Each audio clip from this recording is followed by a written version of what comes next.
기술이라는 것이 한 번에 확 변하는 것도 있지만 대부분의 기술은 조금씩 어떤 그 문제 해결을 위해서 변화되고 진보되고 발전하는 것이기 때문에 CES는 바로 그러한 것을 눈으로 또는 귀로, 몸으로 체험할 수 있는 그러한 곳인 것 같습니다. 사실 CES에서는 새롭게 시도되고 있는 기술들도 볼 수 있었고 또 아직 상용화되진 않지만 사람들이 어떻게 우리 고객의 문제를 해결하고 있는지, 인류의 문제를 해결하고 있는지, 문제 중심으로 기술을 어떻게 연결하고 있는지를 볼 수 있는 장이기도 한 것 같아요. 이 CES를 통해서 굉장히 많은 것들을 경험해 가고 있습니다. 이렇게 중계를 해주신 KMA에 정말 감사드리고요. 그리고 오셔서 정말 많은 경험을 하시고 있는 여러분들에게도 정말 축복의 시간이 되시길 바랍니다. 감사합니다.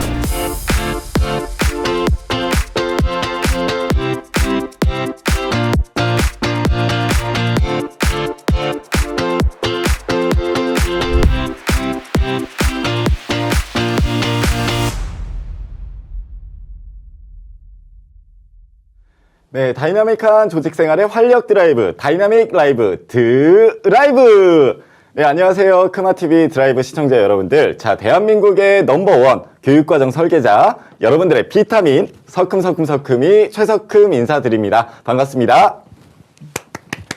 네, 감사합니다. 자, 이제는 화요일 아침에 저를 안 보면 섭섭하다는 분들이 굉장히 많으신 것 같아요. 그래서 제가 화요일 오전에는 꼭 여러분들에게 이 잘생긴 얼굴을 보여드릴 수 있도록 어김없이 찾아오도록 하겠습니다. 자, 드라이브 6화를 이제 시작을 해보려고 하는데요. 아직까지 제가 설명을 드려야 될 것 같아요. 이 설명을 안 드리는 날이 반드시 오기를 바라며 유튜브 라이브 드라이브에 대한 설명을 간단하게 드리도록 하겠습니다. 자, 유튜브 라이브 드라이브는요, 조직 생활, 그리고 업무 활동, 그리고 기업 운영을 하면서 겪게 되는 다양한 상황들이 있을 겁니다. 자, 여러분들이 겪는 다이나믹한 문제 상황들에 조금이나마 도움을 드리고자 저희 KMA가 새롭게 마련한 유튜브 라이브 프로그램인데요.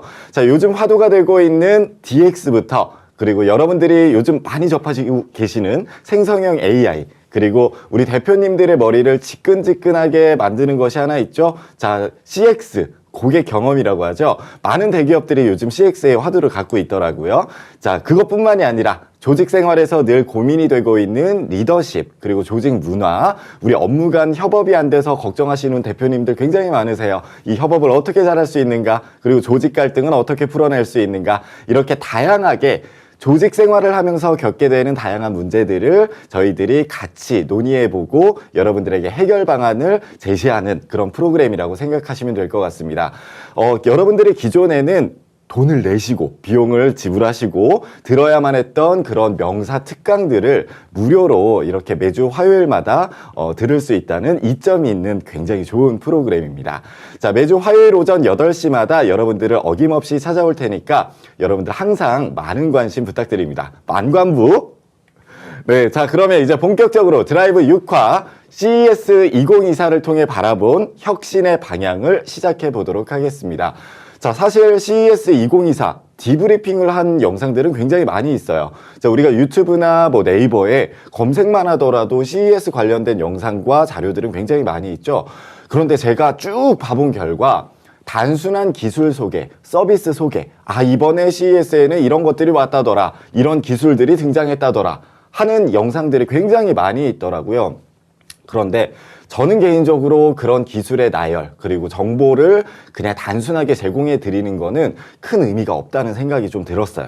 그래서 이번에는 직접 CES 2024를 참관한 분 중에서 의미나 인사이트를 굉장히 잘 뽑아내시는 전문가분이 계셔서 이 전문가분을 같이 모신 다음에 여러분들에게 많은 인사이트를 제공을 해드리려고 하는데요. 자, 오늘 이 자리는요, CES의 혁신적인 기술이나 제품의 단순한 나열, 그리고 정보성 디브리핑은 하지 않습니다. 자, 이러한 혁신적인 제품들이 등장하게 된 사회적인, 기술적인, 환경적인 배경들을 한번 짚어보고 향후 우리는 어떤 방향으로 발전할지, 그리고 조직 생활을 하고 계시는 여러분들은 2024 CES를 통해서 어떤 것을 얻어가시는 게 좋을지를 저희가 의미 있게, 깊이 있게 한번 고찰해보는 시간을 마련해 보려고 합니다. 그래서 저희가 모셨습니다. 자, 우리 KMA의 교수님이신 최근호 교수님을 모셨는데요. 이번에 CES 2024를 참관하신 다음에 굉장히 큰 인사이트를 갖고 여러분들을 찾아와 주셨습니다. 먼저 소개를 드리도록 하겠습니다. 자, KMA 교수님이신 최근호 교수님을 큰 박수로 맞이해 주시기 바랍니다. 교수님 안녕하세요. 네, 안녕하세요. 네. KMA 최근호입니다. 네. 자, 이번에 뭐 CES 이제 참관을 하셨는데 얼마나 갔다 오셨나요? 예, 거의 한 8일 정도 다녀왔고요. 네. CES 뭐 개막 첫날부터 해가지고 한 3일 차까지는 뭐 집중적으로 많이 봤고요. 뭐 네네. 하루에 한 거리상으로 거의 한 15에서 20km 정도 걸었던 것 같아요.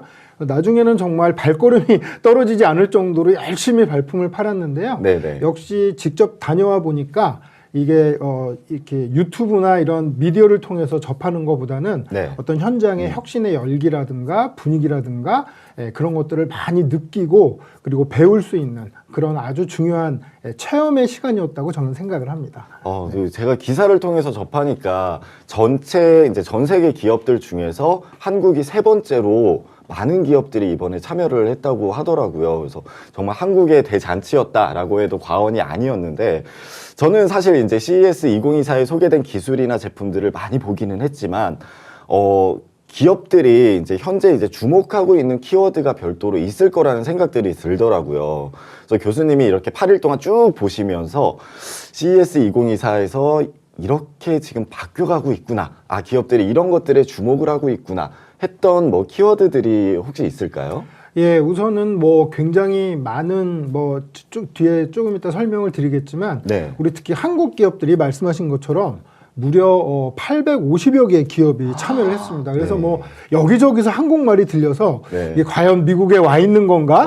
이런 느낌도 들었었는데 어쨌든 지금 말씀 주신 것처럼 그러한 수많은 어떤 부스, 그다음에 어떤 산업 분야별 전시 품목, 그 다음에 어떤 뭐 개념 이런 거를 접했을 때 정말로 그 안에서 우리가 새로운 키워드나 변화의 흐름이나 방향을 찾아낸다는 것은 결코 쉬운 일은 아니었지만 제가 KMA에서 이제 고객 경험을 주로 네. 다루고 또 강의를 하다 보니까 제 눈에 보이는 어떤 나름의 키워드를 한 3가지 정도 좀 발견을 할 수 있었습니다. 그래서 뒤에서 차차 설명을 드리겠지만 모두의 먼저 말씀을 좀 드리면 첫 번째로는 역시 그 고객 경험이 화두이고 그다음에 그것을 혁신 기술이 뒷받침을 하고 있다 보니까 뭐 seamless라는 단어가 가장 먼저 좀 떠올랐고요. 그다음에 이제 두 번째는 이 고객 경험에 대한 혁신을 일으키려다 보니까 기존에 우리가 알고 있던 개념들이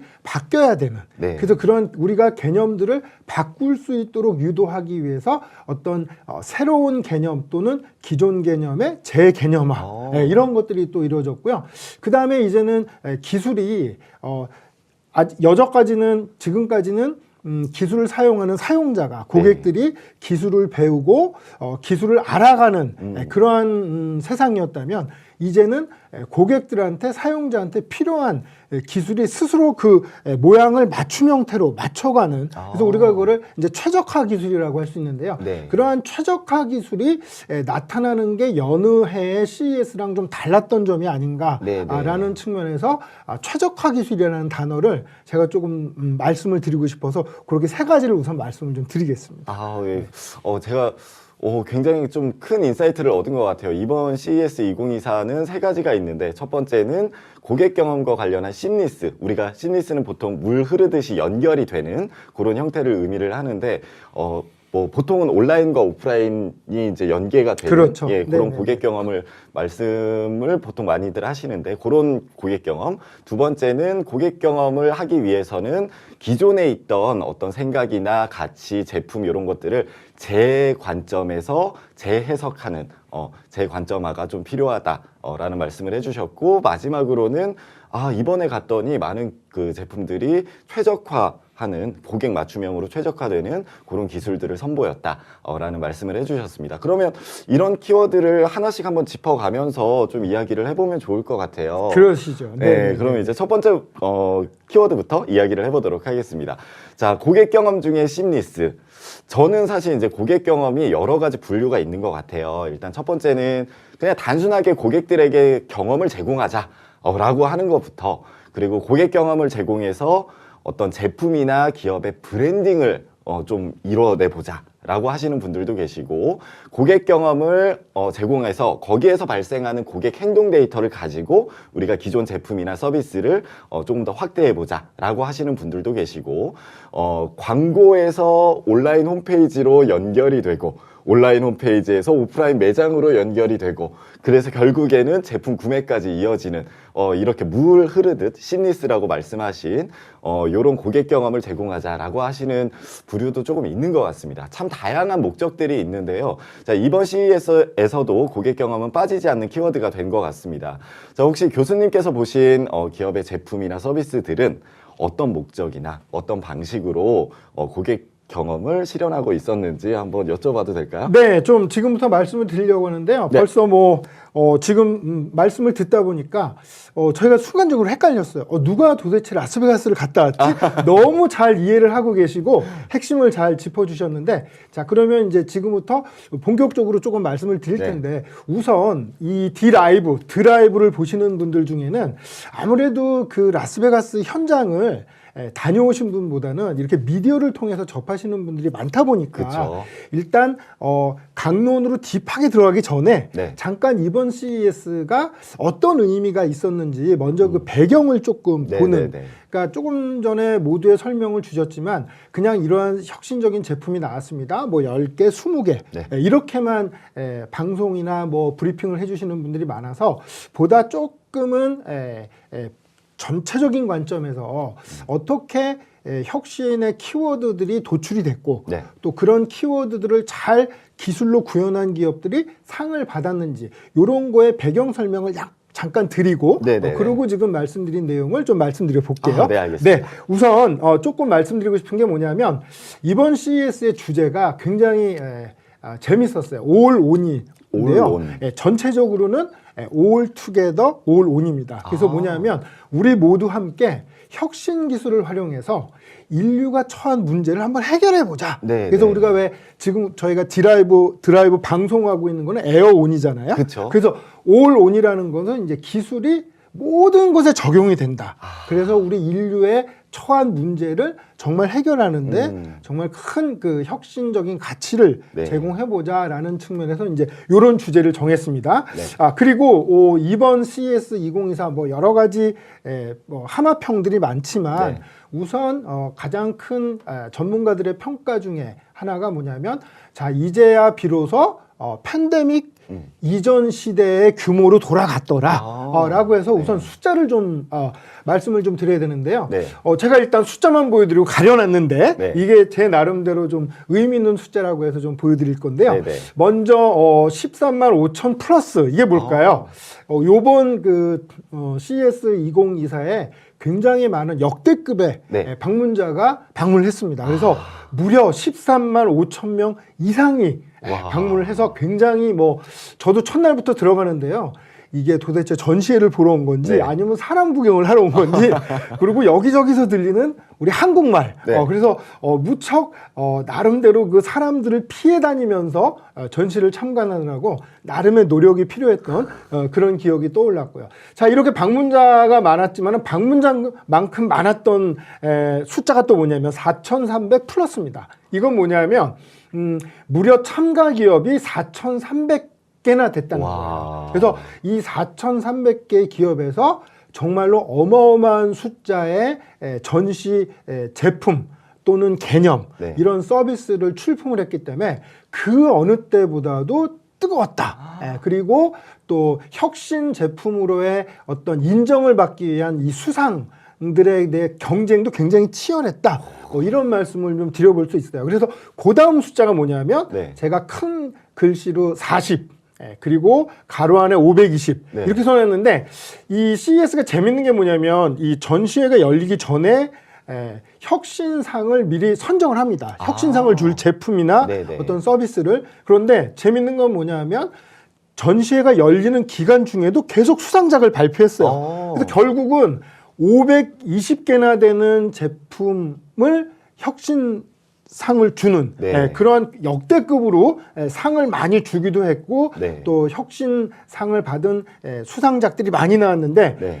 그 520개 수상작 중에 무려 40%가 우리나라 기업에서 출품한 와. 제품들이 받았고요. 네. 그 옆에 큰 숫자 13, 그리고 가로 열고 35 가로 닫고, 이 작은 숫자는 뭐냐면 이 혁신상 중에서도 베스트, 네. 최고 혁신상이 35개가 선정이 됐는데요. 어. 그 중에 무려 13개를 한국 기업이, 와. 한국 기업이 혁신상을 수상하는 쾌거를 올렸습니다. 그래서 굉장히 뭐라 그럴까요? 뭐 어느 전문 미디어에서는 코리안 다이나미즘이다. 그래서 야, 이거는 한국의 역동성을 보여주는 네. 그야말로 글로벌 전시회임에도 불구하고 한국이 없었으면 CES 2024는 열릴 수 없었다.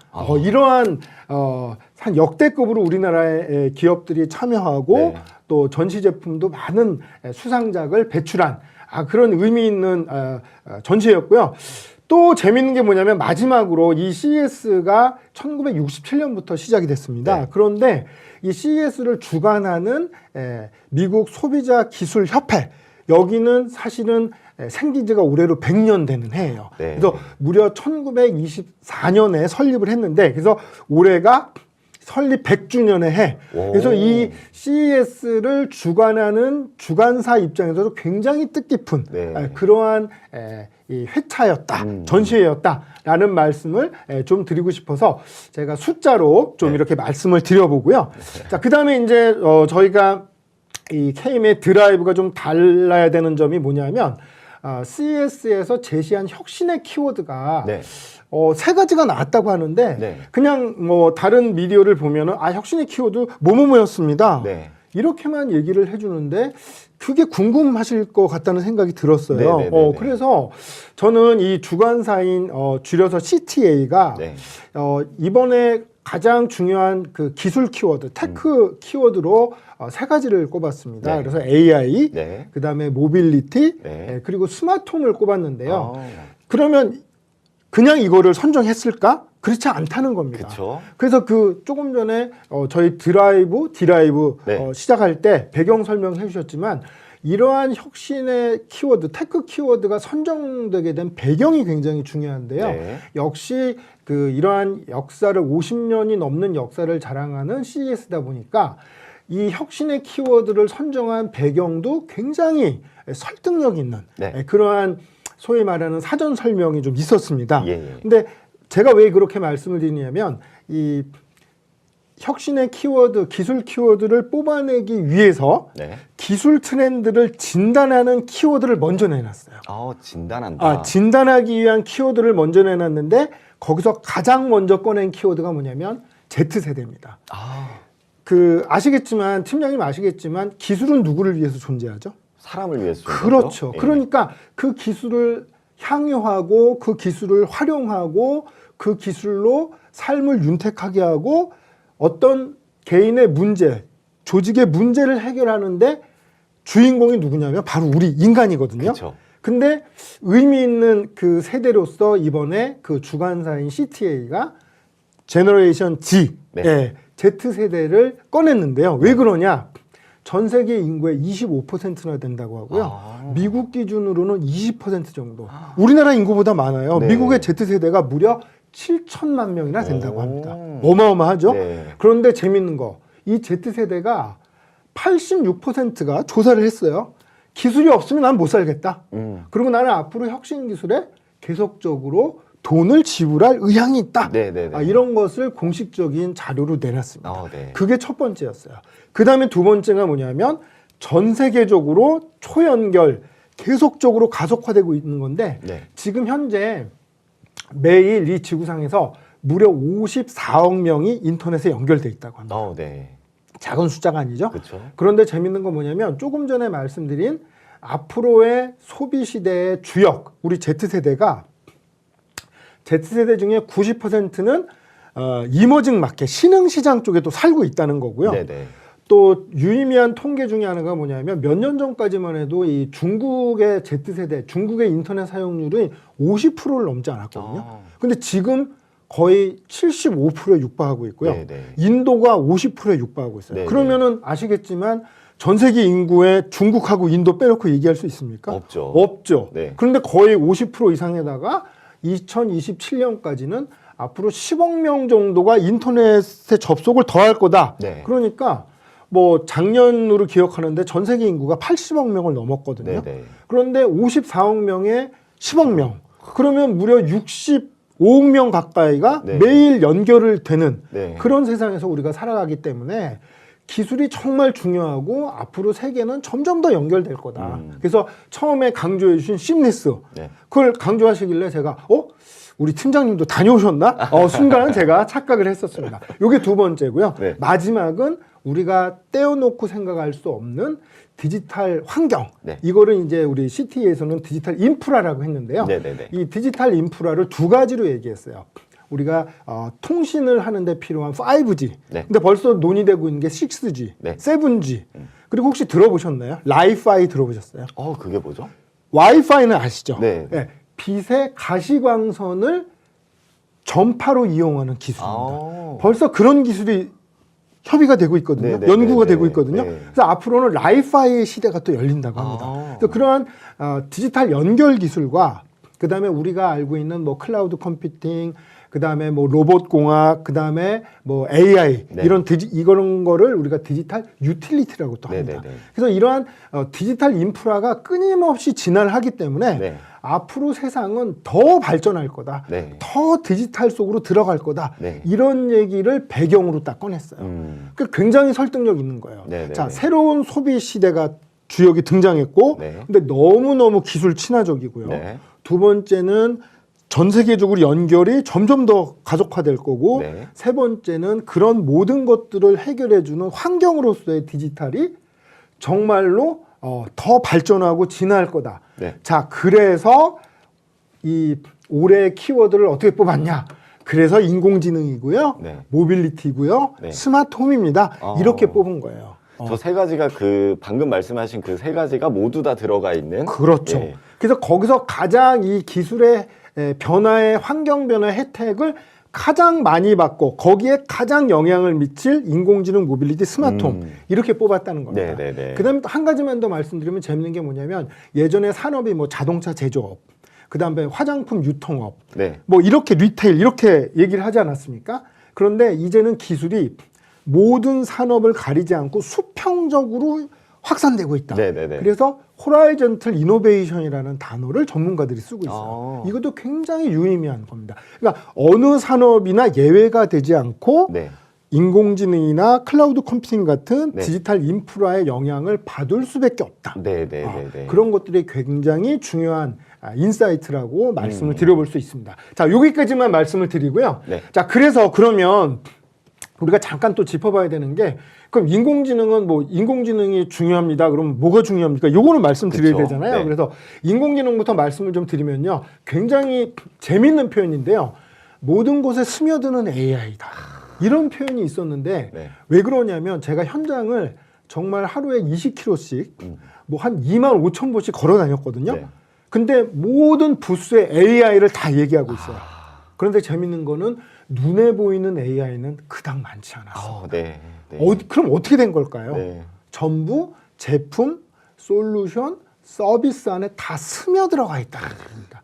그래서 뭐 팀장님도 아시겠지만 AI도 이제 기술이다 보니까 네. 조금 이따 설명드릴 아직 우리가 살고 있는 세계로 나오는 데에는 조금 더 시간이 필요하다. 그쵸. 라는 말씀을 드리고 특히 이제 작년에 무슨 바람이 불었죠? 말씀 주신 생성형 LLM 바람이 불었잖아요. 그래서 그 LLM 바람이 불었는데 기업들이 미처 네. 그것들을 제품화해서 우리 눈에 볼 수 있는 something new로 네. 만들어주는 데는 조금 시간이 짧지 않았나. 그쵸, 그쵸. 그런 생각을 하고 있고 많은 전문가들이 또 그렇게 얘기하고 있습니다. 네. 그래서 이번 CES에서 일성으로 얘기한 AI는 전부 숨어 있었다. 네. 라는 게 굉장히 중요한 키워드 인사이트 중에 하나고요. 네. 두 번째 이제 모빌리티는 어떻게 하고 있다? 계속 진화 중이다. 네. 사실 재밌는 게 이번에 뭐 제가 브랜드를 말씀 안 드릴 수 없지만 국내 이제 현대자동차는 뭐 세계적인 기업이지 않습니까? 네. 근데 이번에 현대자동차나 그 계열사에서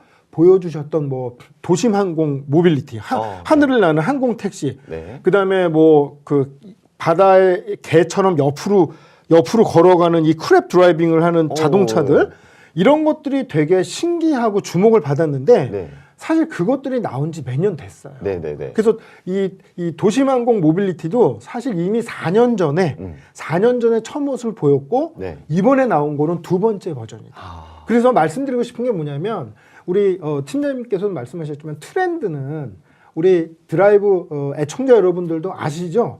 1, 2년을 보시면 이게 알 수가 없어요. 그쵸. 네. 그래서 트렌드는 3년에서 5년 이상을 보셔야 됩니다. 그래서 저희 그 모두 영상에서 잠깐 보여드렸지만 또 제가 뒤에서 말씀드리겠지만 우리 KMA 한국 대표단 네. CS 한 번 오셔서는 안 돼요. 이게 3년 이상 쭉 오셔서 트렌드를 보셔야 맞아요. 정말 사업적으로 네. 또 개인적인 뭐 역량 개발에 도움이 되는 그러한 임팩을 받으실 수 있거든요. 그쵸. 근데 그 중에 하나가 바로 모빌리티예요. 계속적으로 진화하고 있고 재밌는 게 뭐냐면 이번에 3개 키워드가 나왔는데 네. 비걸 더 커진다. 네. 뭐가 커질까요? 배터리 용량이 아, 자동차로 치면 100이랑 있잖아요. 네네네. 자동차 차체는 안 커지는데 배터리 용량은 점점 커지고 있고요. 그다음에 그 배터리로 갈 수 있는 주행 거리가 점점 늘어나고 있어요. 네네네. 그다음에 재밌는 게 뭐냐 배러. 네. 뭐가 좋아졌을까요?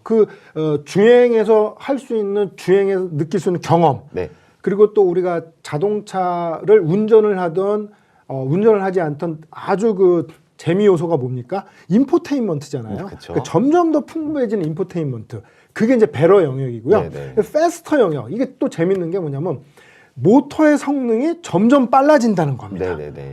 그리고 또 패스터는 이 다른 그 주행 거리가 길어나는 만큼 이 멀리 갈 수 있게끔 그리고 그 속도도 더 빨라지는 네네. 이게 또 패스터예요. 그래서 이러한 재밌는 또 키워드들을 또 내놨고요. 네네. 재밌는 게 뭐 보셔서 알겠지만 이번에 배, 네. 그 다음에 뭐 항공기, 네. 그 다음에 이번에 또 재밌었던 게 뭐냐면 개인 이동용 모빌리티. 네네. 네, 이런 것들이 혁신상을 많이 받았습니다. 일본의 혼다 같은 기업이 퍼스널 모빌리티 같은 걸 들고 나왔는데 네.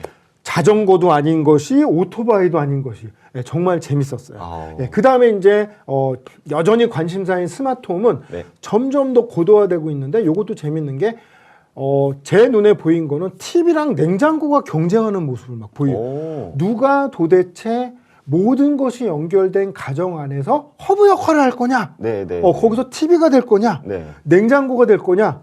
제품들끼리 경쟁하는 모습이 너무 인상적이었어요. 네네. 그래서 이제 그런 것들을 조금 하나씩 짚어가면서 말씀을 좀 드려보려고 합니다. 자, 여기까지 조금 설명이 길었을 수 있지만 네네네. 사례를 보시기에 앞서서 요런 맥을 짚고 들어가야 뒤에서 제가 사례를 보여드렸을 때 네. 바로 인사이트를 이해하실 수 있거든요. 네네. 그래서 들어가 보도록 하겠습니다. 자, AI는요, 특별히 뭔가를 말씀을 드리기보다는 조금 전에 말씀드린 것처럼 모든 곳에 스며들었기 때문에 이것은 뭐 어떤 기반 역할을 한다. 그래서 인프라로서의 AI를 많이 얘기하고 있고요. 네. 지금 화면에 보시는 것처럼 보고 계신 게 뭐죠? 퀄컴이라는 네. 소위 말해서 그 핸드폰에 들어가는 뭐 칩을 만드는 우리가 이러한 그 회사들을 칩셋 플레이어라고 하는데요. 네. 이 퀄컴이 AI 퀄컴 칩이 들어간 자동차를 갖고 나왔습니다. 네. 사실은 예전 같으면 퀄컴이 웬 자동차 네, 이랬을 텐데 그래서 AI로 진화하고 있음을 보여주기 위해서 퀄컴이 이런 AI 칩이 탑재된 자동차를 보여줬고요. 네. 그 좌측 하단 밑에 보시는 건 뭐냐면 디지털 트윈. 네. 당연히 뭐 AI 기술이 들어갔을 거고요. 네. 그다음에 이제 뭐 테슬라하고 삼성전자가 이 전기차를 중요한 게 뭐냐면 전기차가 밤새 충전이 돼야 되잖아요. 네네네. 그러다 보니까 이제 가정용 전력 시스템 네. 이런 거를 하는데 거기도 AI를 탑재했습니다. 네. 또 이렇게 얘기하고 있고요. 다 아시죠? 세계적인 유통기업 어디입니까? 월마트가 네. 또 AI로 모든 물류서부터 주문 배송 처리까지를 전부 자동화해서 네. 인텔리전트한 월마트 직원들 말로 스캔앤고라고 네. 하는데 혹시 팀장님 그거 아세요? 월마트가 취급하는 상품의 개수, 주문 그 상품 종류의 개수 아십니까? 제가 알 리가 없죠? 네. 1000억 개라고 합니다. 1000억 개. 개요? 네, 1000억 개. 굉장히 재밌는 게 뭐냐면 저기 제가 들어가 봤거든요. 네. 또 극장처럼 생겨서 왜 저렇게 따로 조금 유별나게 해놨을까? 월마트 돈이 많아서 그랬을까? 들어가서 무려 15분을 줄을 서 있었습니다. 어딜 들어가려고요. 들어갔더니 월마트에 그 고객이 상품을 고르고 드론으로 배송받기까지 네. 그 전 과정을 영화로 찍어가지고요. 네. 4D 영화관처럼 다 극장에 앉아가지고 그걸 감상을 했어요. 아. 그래서 드론이 이렇게 물류 시스템부터 배송해서 고객 집까지, 댁까지 가서 고객 손에 고객이 주문한 상품이 딱 들어갈 때까지를 네. 1인칭 시점으로 보여주는데요. 너무너무 재밌었습니다. 드론이 비행할 때 막 의자가 움직이고요. 그 다음에 신선한 야채 코너 가니까 야채 냄새가 막 뿜뿜 뿜어져 나와가지고 막 네. 오이 향이 나고 막 그래가지고요. 굉장히 재밌었어요. 마트에서 영화를 보시다. 네, 정말 네. 마트 영화를 봤습니다. 와. 근데 본 영화 중에 제일 재밌었던 것 같아요. 그래서 4D 영화를 봤고요. 네. 그리고 이제 요거는 제가 꼭 말씀드렸는데 너무 재밌는 거예요. 들어보셨나요? AI 백팩. 백팩.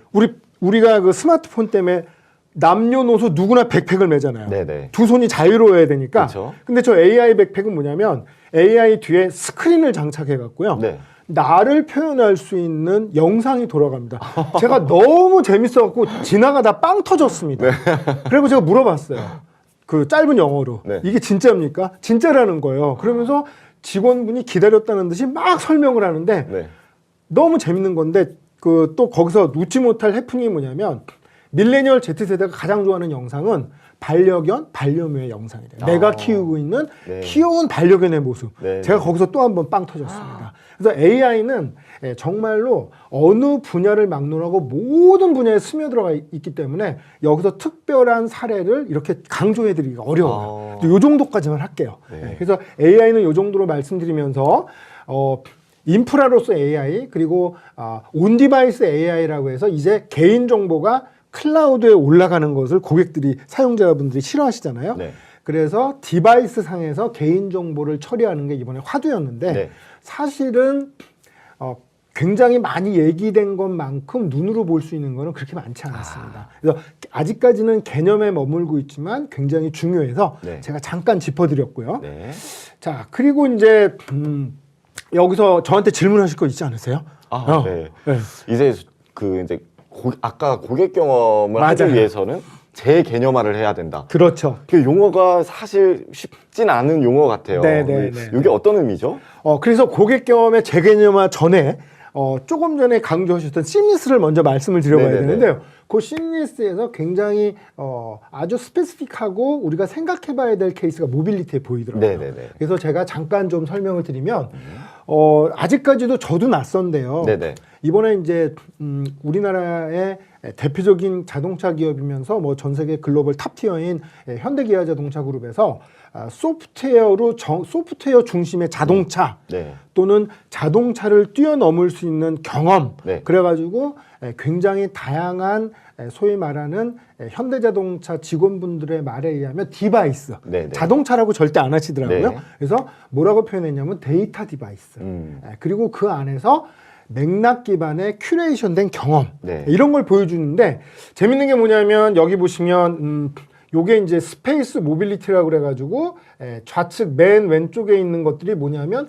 공공 이동 수단의 개념인데요. 네네. 이게 이런 거죠. 예를 들면 저희 지금 서울 시내에서는 장애인용 택시가 따로 있지 않습니까? 네네네. 근데 이거는 뭐냐면 이 미래형 공공 이동 수단인데 정상인이나 아니면 몸이 좀 불편하셔서 휠체어를 가지고 도심을 이동하시는 분들도 이 이동 수단은 전혀 불편 없이 탈 수 있게 소위 말하는 요게 이제 요번 작년부터 굉장히 그 강조된 소위 말하는 기술의 포용성, 네네네. 인클루전 측면에서 사회적 약자를 배려할 수 있는 기술 요런 측면에서 현대자동차가 굉장히 야심차게 내놓은 그런 개념이라서 실제로 그 현장에서 시연을 할 때 어떻게 되냐면 약간 직사각형의 이동체가요. 네네. 이 휠체어가 딱 오니까 그 차량의 높이가 쫙 낮아지면서 네네네. 휠체어를 타신 분이 아무 불편함 없이 탁 올라타서 자기 자리를 딱 잡는 네네. 그러한 소위 말하는 사회적 약자를 배려한 공공성을 가진 모빌리티도 보여줬고요. 자, 그 다음에는 이제 그 옆에 보시는 굉장히 귀엽게 생긴 네. 장난감처럼 생긴 다이스라고 해서 요건 개인 이동형 모빌리티인데요. 네네네. 요건 뭐냐면 이런 거죠. 사실은 지금은 운전을 하거나 운전을 하지 않으면 뭔가 뭐 다른 일을 잠깐 하거나 뭐 음악을 듣거나 핸드폰을 보는데 정말 이동하는 시간을 굉장히 값어치 있게 쓸 수 네네. 있게 해주기 위해서 휴식을 한다거나 네네. 아니면 업무를 본다거나 네. 아니면 뭐 다른 재미있는 게임을 한다거나 요런 개인화된 경험을 줄 수 있는 그러한 공간을 또 디지털 큐레이션의 경험으로 다이스라는 소위 말하는 키워드로 제시를 했습니다. 요 두 가지는 사실 그런데 몇 년 전부터 현대자동차가 네. 개념을 살짝 보여준 거고요. 네네. 이번에 새로 나온 것 중에 하나가 그 바로 옆에 있는 저건데 뭐냐면 소위 말하는 물류 기반. 네네. 근데 제가 이거 촬영해 왔어요. 너무너무 신기해가지고 한번 보시겠습니까? 어떻게 네네네. 움직이는지 같이 한번 보겠습니다. 저 안에서 뭐가 나오나요?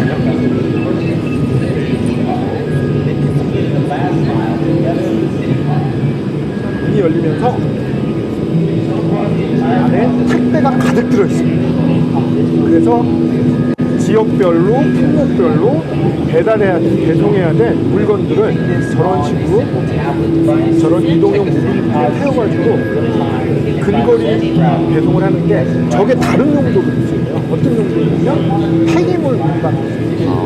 사람이 하기에 좀 위험한 것들 있잖아요. 그런데도 이동수단으로 쓸 수 있다. 그래서 굉장히 이번에 현대차가 야심작으로 그러니까 컨셉만 보여준 게 아니고 저러한 디바이스로 움직이는 솔루션과 그거에 대한 체계도까지 다 보여줬고요. 네. 그래서 이제 현대차는 뭐 워낙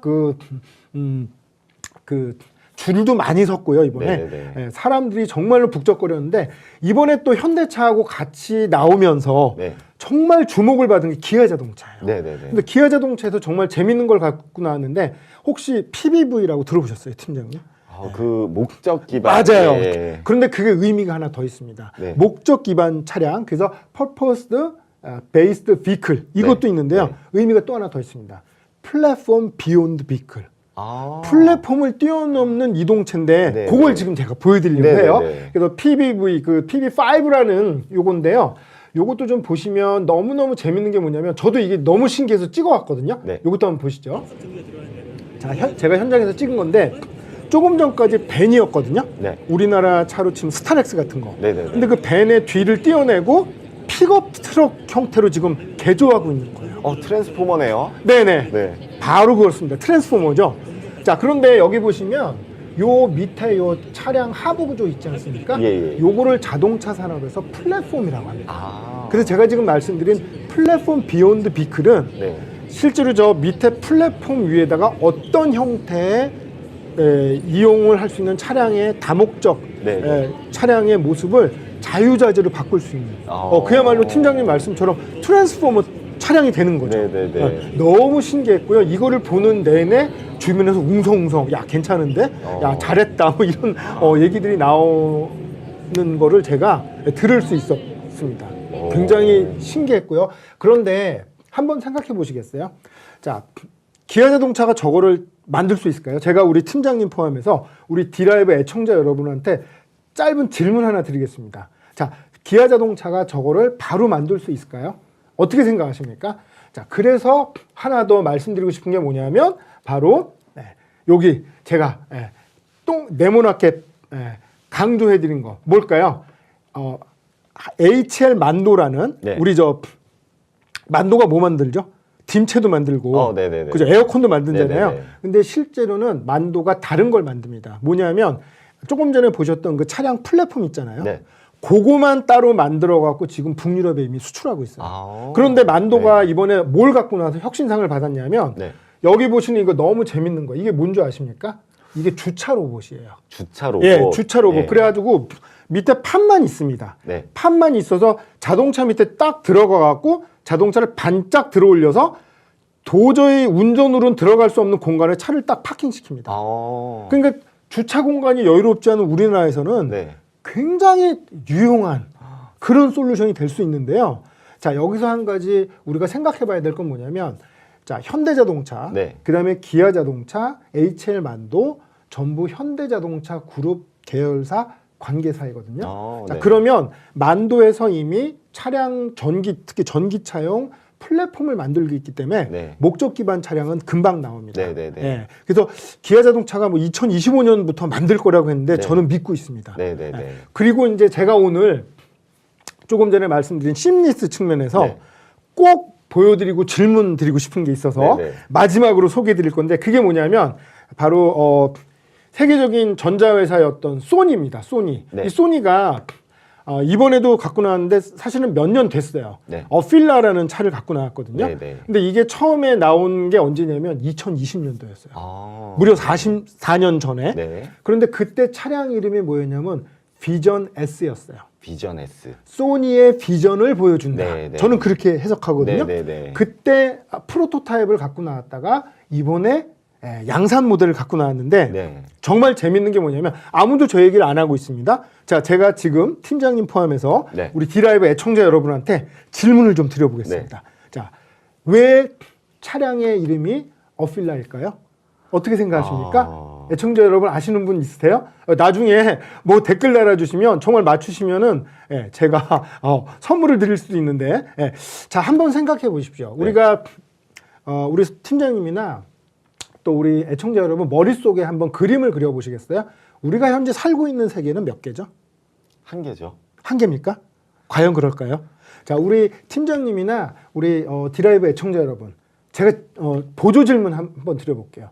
지금 현재 우리 팀장님이나 애청자 여러분 스마트폰에 나는 내가 몇 개의 카톡방에 들어가 있는지 알고 있다. 아십니까? 모르시죠? 네. 네. 이런 경험 없으세요? 어느 날 심심해서 카톡방을 정리하다 보니까 네. 2년 전에 들어갔던 방인데 다 나가고 나 혼자 남은 거예요. 그래서 맞아요. 어이 그러면서 나온 적 없으세요? 많죠. 그렇죠. 네. 자, 우리가 사는 세계는 엄밀히 따지면 두 개입니다. 실제 우리가 살고 있는 세계가 있고요. 우리가 늘 접속하고 연결하는 세계가 있어요. 네. 조금 전에 우리 디라이브 시작할 때 팀장님이 말씀하신 seamless라는 거의 진정한 의미는 뭐냐면 네. 우리가 오프라인에서 생활을 하던 온라인에 연결해서 생활하던 우리의 경험이 끊김없이 물 흐르듯이 이어져야 된다라는 의미의 seamless라고 네. 우리가 또 이해해 볼 수 있거든요. 네, 네, 네. 그런 측면에서 보면 이 소니의 자동차 이름에서 그게 보인다는 겁니다. 자, 보시겠어요? 왼쪽에서 읽으면 뭐죠? 어필이죠. 어필, 예. 오른쪽에서 읽으면요. 어필입니다. 네. 네, 그러니까 저 차 소니가 자동차라는 저 모바일 디바이스로 표현하고 싶은 건 뭐냐면 네. seamless의 인터페이스 역할을 하고 싶다라는 얘기를 하고 있는 거죠. 네네네. 그래서 오프라인의 경험이나 저 자동차 안에 공간에서 즐기는 게임, 네. 영화, 음악들 전부 똑같은 경험으로 물 흐르듯이 연결해 준다는 겁니다. 네네네. 그래서 이름이 어필라요. 근데 아무도 이런 얘기를 하고 있지 않습니다. 네네네. 네. 자, 오늘 이 시간 이후부터는 왼쪽에서 읽어도 어필, 오른쪽에서 읽어도 어필입니다. 그렇죠? 네. 이런 게 바로 우리가 트렌드상에서 기술 트렌드상에서 읽을 수 있는 seamless한 고객 경험이라고 말씀드려볼 수 있어요. 네네네. 자, 이제 그만해야 되겠어요. 뒤에 스마트홈이 남아갔고요. 짧게 좀 말씀을 드려야 되는데, 자, 스마트홈은요 이번에 굉장히 재밌었던 게 뭐냐면 투명 TV가 나왔습니다. 투명 TV. 투명 TV. 예. 저게 왜 나왔을까? 삼성전자, LG전자가 막 제가 조금 전에 말씀드린 게 뭐죠? 냉장고와 TV가 막 경쟁을 하고 있다. 네네네. 그런데 지금 보시는 저게 뭐냐면 삼성전자의 AI가 탑재된 그 비전 인사이드라는 그 네. 비스포크 냉장고인데요. 네. 뭐 제품 홍보하러 나온 건 아니지만 네. 이 냉장고에는 뭐가 달려있냐면 카메라가 달려있대요. 네네네. 그래가지고 냉장고 안에 어떤 식재료가 있는지 그 식재료의 유통기한이 얼마나 남았는지 네. 이걸 다 안다는 얘기입니다. 아. 그러니까 그거를 AI로 하고 있다는 거를 네. 보여주니까 삼성전자 입장에서는 저게 허브가 될 수도 있다라고 네, 이렇게 네, 네. 표현을 하고 있고요. 그다음에 이번에 또 못지않게 뭐 전시 마지막 날까지 정말로 인산인해를 이뤘던 데가 LG전자입니다. 네, 네. 그래서 LG전자에서 이제 삼성전자도 보여줬던 게 투명 TV예요. 투명 TV. 투명 TV 보셨습니까? 저 네. TV가 엄청 유명했다는 예, 이야기 많이 유명했고 들었어요. 작년에도 나왔는데요. 네네네. 올해 나온 거에 다른 점이 있어요. 네. 올해 거는 시판 모델입니다. 아. 바로 나온대요. 네. 근데 너무너무 재밌는 게 뭐냐면 우리 거실에 안방에 있는 TV를 한번 생각해 보세요. 네네.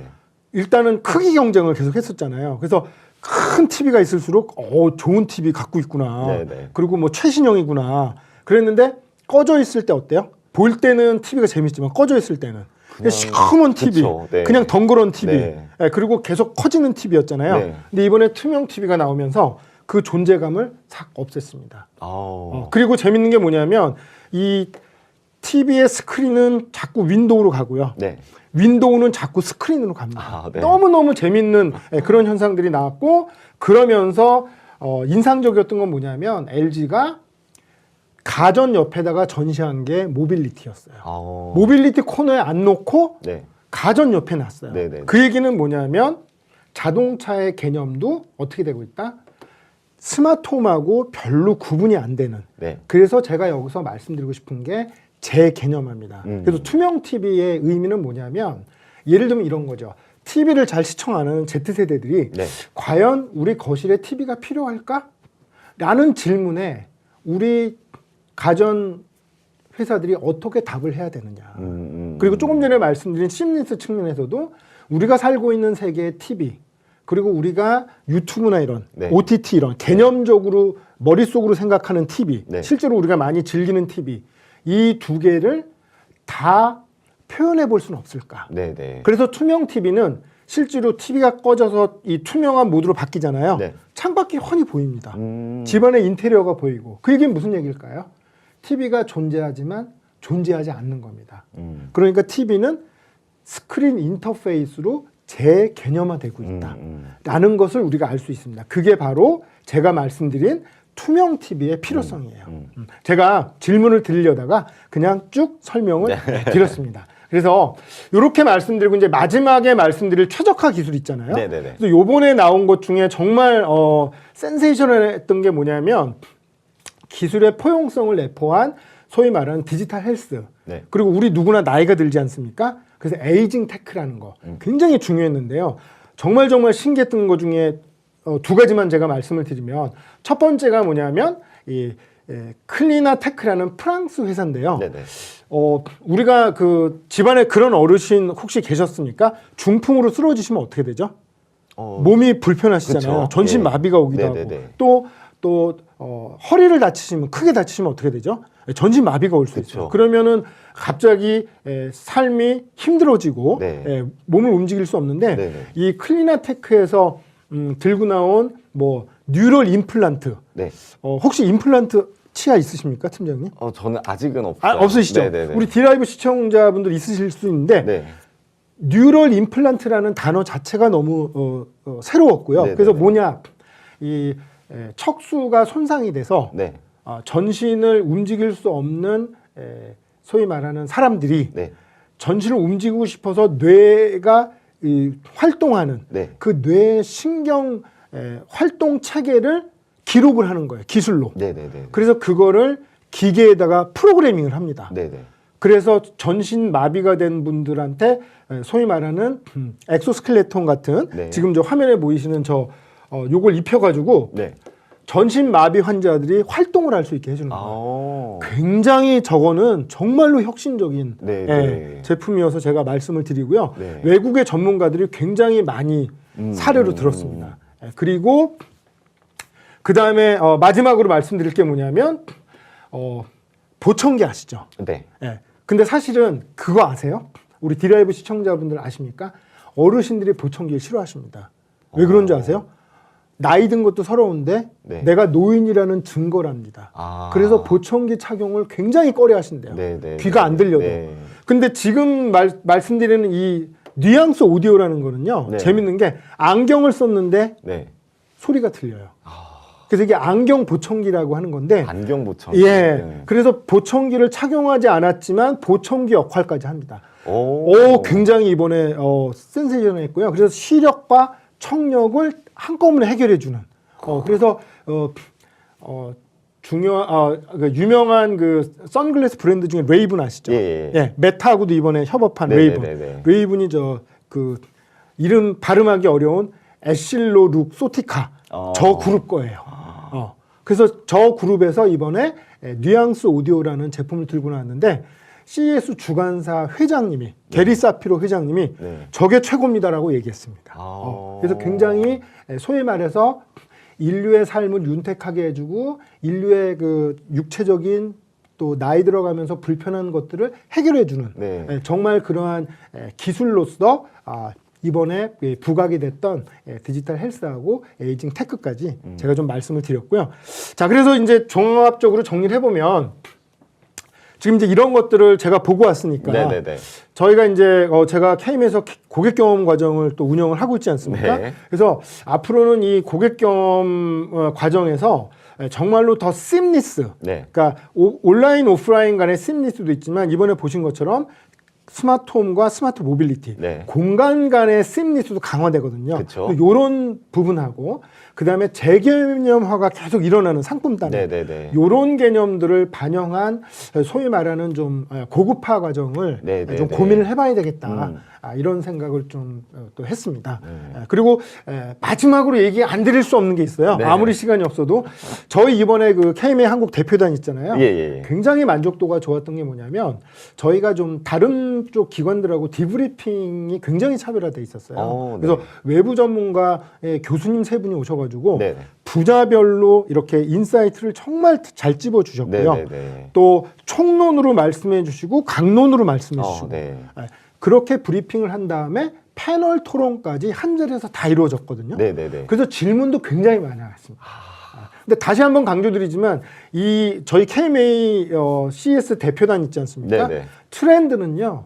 한 번만 가시면 읽을 수가 없습니다. 그쵸. 한 3년 이상 네. 꾸준히 참여하셔서 저희 KMA CES 대표단하고 네. 내년 CES 이미 날짜가 나왔다고 합니다. 네네네. 2025년 1월 7일부터 네. 1월 10일까지 잠정 결정됐다고 하는데요. 네네네네. 내년에도 저희 CES 대표단하고 정말로 유의미한 전시 참가, 그 다음에 어디서도 들을 수 없는 인사이트, 네. 그리고 포사이트까지 그 다양한 경험을 하시는 그런 시간이 되셨으면 좋겠습니다. 제가 보고 온 게 너무 많아갖고요. 좀 시간이 길어졌는지 모르겠지만 우리 디라이브 시청자분들께 최대한 전달을 드리려고 노력했는데 마음에 드셨는지 모르겠습니다. 엄청 많은 정보들을 얻게 됐고요. 저는 사실 지금 말씀하신 것 중에 저 안경 보청기가 네네. 가장 인상이 깊거든요. 왜냐하면 저거야말로 저는 혁신이라고 생각을 했던 게 보청기를 만들고 있는 회사의 입장에서는 기존의 몇십 년간 한 제품만을 생각을 하고 있다가 그렇죠. 완전히 다른 방향, 이제 귀가 아닌 눈에 보청기를 심는다 그렇죠. 라는 개념으로 완전히 재해석을 했기 때문에 네네네.